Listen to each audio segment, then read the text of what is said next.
इसका मतलब ये है कि भाई ये आरएसएस और बीजेपी जो है ये ऐसा एक फन मार देती है कि उससे सामने वाला डर जाता है। देखो, पहली बात तो मैं आपको बता दूं, मुसलमान कभी भी सड़कों पर आरक्षण के लिए, अगर आपने देखा हो, चाहे वो कांग्रेस का राज रहा हो चाहे बीजेपी का राज रहा हो, आरक्षण के नाम पर आज तक मुसलमान सड़क पे आया ही नहीं है। ये तो जुमला जी हमारे प्रधानमंत्री जी ने एक बार पहले बोल दिया था कि भाई हम तो कपड़ों से पहचान लेंगे।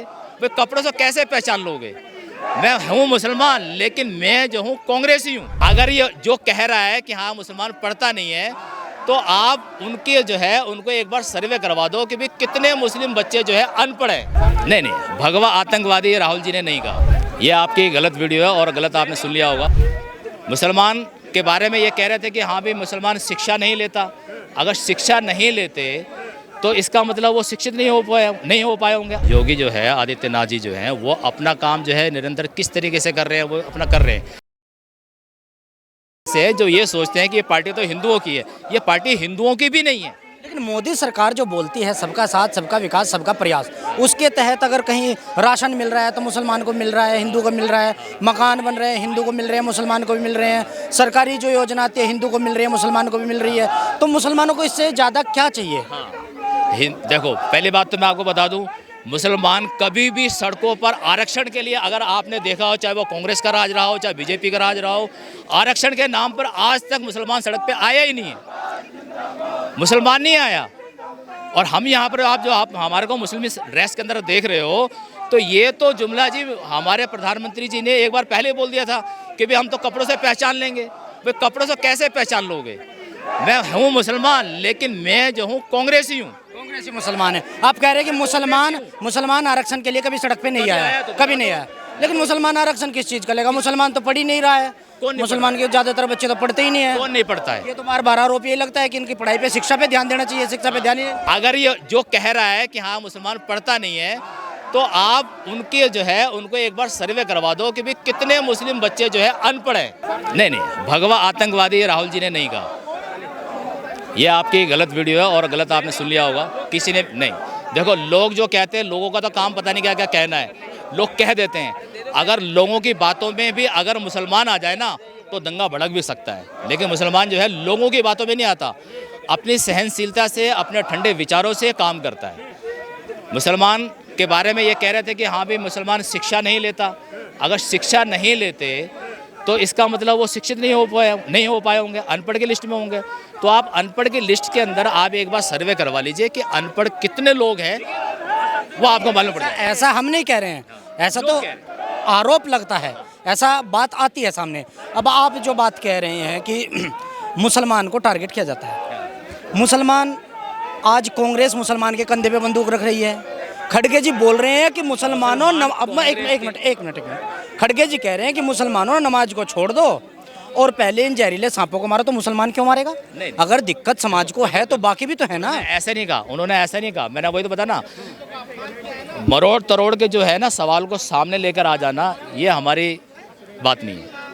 उन्होंने इस बात का स्लोगन, हम इसको मान सकते हैं, उस स्लोगन को आप किसी भी नज़रिए से देख सकते हैं, किसी भी नज़र से देख सकते हैं, वो आपके ऊपर डिपेंड करता है। उन्होंने ये नहीं कहा कि हाँ पहले नमाज छोड़ दो, पहले उनको मार दो, ये नहीं कहा उन्होंने।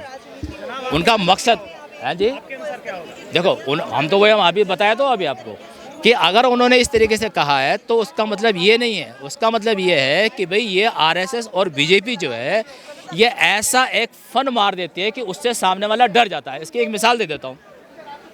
ये ऐसी पार्टी है, एक मिसाल दे देता हूँ कि अगर जंगल के रास्ते से अगर कोई इंसान गुजर रहा है और भले ही उसको मेंढक ने काटा हो, लेकिन उसके सामने से अगर सांप गुजर जाए और उसको दिखाई दे ओहो सांप ने काट लिया, तो उसके मन में सांप ही आएगा कि सांप ने काटा, तो वो फौरन बेहोश हो जाएगा। तो वाजपेयी, मेंढक और खड़गे जी सांप बता रहे हैं, तो मैं बता रहा हूँ।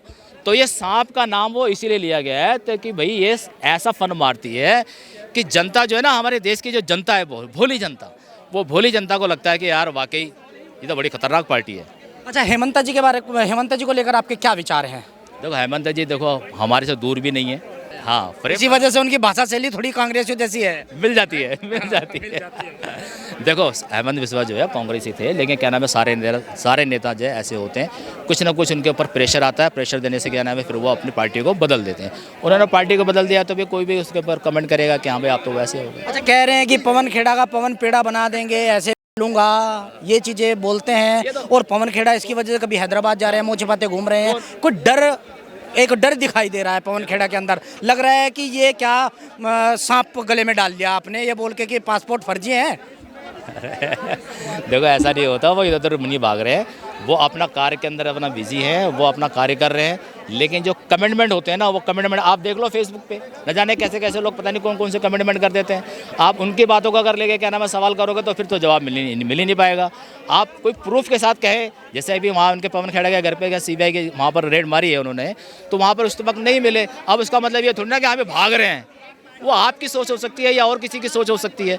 ये सोचने का अधिकार तो सबका है, कुछ भी सोच सकता है। मनता तो कह रहे हैं ना कि पाताल से भी ढूंढ के ले आएगी आसाम पुलिस। देखो वो तो ले आएगी, पुलिस का काम तो ये है, वो कहीं से भी कुछ भी करके ले आएगी। अगर पुलिस ले आई तो फिर पेड़ा बनाया जाएगा। ऐसा कुछ नहीं होता, पेड़ा नहीं बनता। ये कानून है, कानून सबके लिए बराबर है, पेड़ा किसी का कोई नहीं बनाता।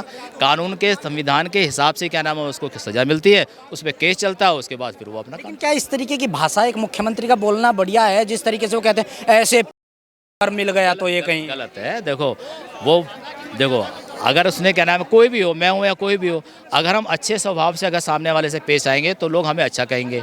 अगर हम अपनी ज़बान को ख़राब करके बोलेंगे तो फिर लोग ये कहेंगे वो तो बड़ा ऐसा बदतमीज है। लेकिन देश के 2 मुख्यमंत्री ऐसे हैं जो अपने सनक पे आ जाए तो ना मोदी की सुनते हैं ना अमित शाह की सुनते हैं। एक मुख्यमंत्री योगी आदित्यनाथ और दूसरे हेमंत शर्मा। ऐसा कुछ नहीं है, ऐसा कुछ नहीं है। वो दबाव में आकर ही सब कुछ बोलते हैं। लेकिन लगता नहीं है, ऐसा लगता है कि सुनते ही नहीं है, उनकी सनक गई। नहीं, ऐसा नहीं है।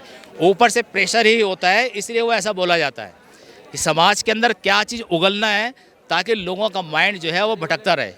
मतलब हेमंता का बयान कहीं ना कहीं नरेंद्र मोदी या अमित शाह या भाजपा की पार्टी के द्वारा दिलवाया गया। पार्टी के द्वारा से सारी चीज़ें होती हैं और किसी लिए नहीं होती। मुख्यमंत्री योगी आदित्यनाथ को लेकर आपके क्या विचार हैं? क्या मुख्यमंत्री योगी आदित्यनाथ सही काम कर रहे हैं या वो भी इसी तरीके की राजनीति कर रहे हैं? देखो मुख्य योगी जो है आदित्यनाथ जी जो हैं वो अपना काम जो है निरंतर किस तरीके से कर रहे हैं वो अपना कर रहे हैं, लेकिन हमने उनको कार्य को हमने देखा है।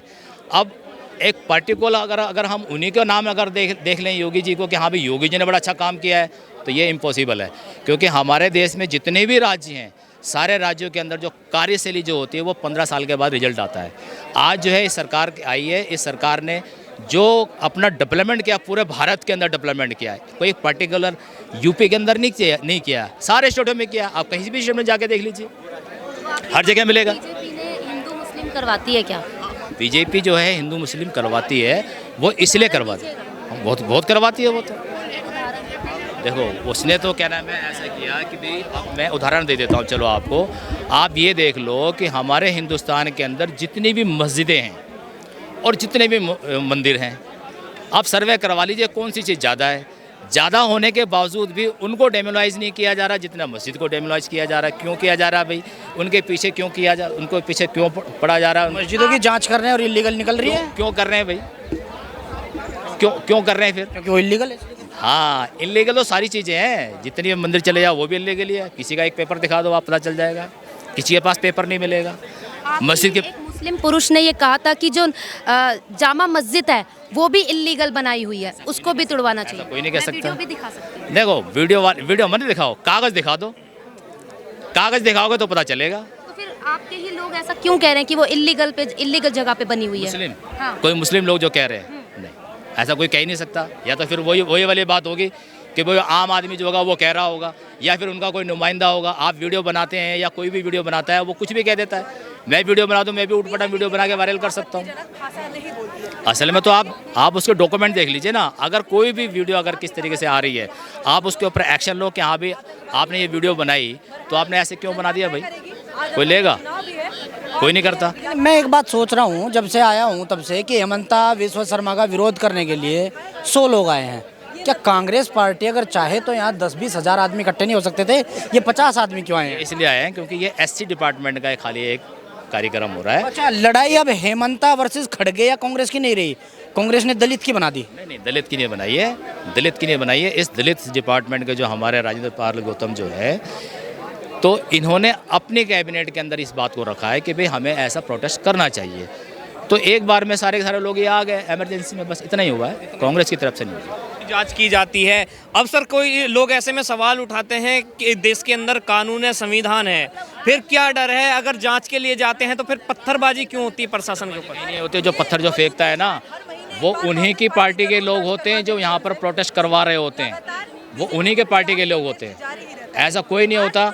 आप अगर किसी का जुलूस निकल रहा है यहाँ से, आपने कभी भी देखा होगा कोई जुलूस निकलता है, जैसे आपने जो चर्चा के अंदर आता है, जहांगीरपुरी का जुलूस आता है सबसे ज़्यादा चर्चा के अंदर, अभी भगवा यात्रा निकाली गई थी, वो क्यों शांतिपूर्वक हो गई, उससे पहले शांतिपूर्वक क्यों नहीं हुई, ऐसा क्या रहा? क्योंकि ये समाज के अंदर ऐसा मैसेज देना चाहती है सरकार, ताकि आपस में हिंदू और मुसलमान भिड़ते रहे, बस खाली भिड़ते रहे। ये अपनी रोटियां सेकते रहेंगे और हिंदू मुसलमान भिड़ते रहेंगे। तो भिड़ने वाला काम जो है वो हिंदू भी करता, मुसलमान भी करता। कुछ ऐसे लोग होते हैं, उपद्रवी लोग होते हैं, लेकिन वो उन्हीं के प्रेशर में आकर ही करते हैं।